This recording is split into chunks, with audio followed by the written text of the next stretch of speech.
Курбан Байрам, Ураза Байрам мы всегда, как обычно, отмечаем в джами, потом прием гостей, кофе, сладости и все остальное.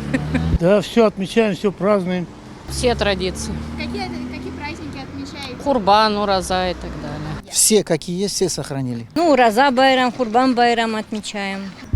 Наша семья, все вместе держим Ураза Байрам, там Курбан Байрам отмечаем тоже.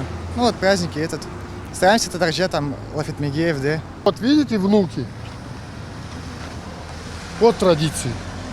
Вот они, традиции. Была традиция. Все обряды это проводим также. Поклоняемся Аллаху. Стараемся не обижать людей. Ко всем национальностям относимся так же, как к своим братьям и сестрам.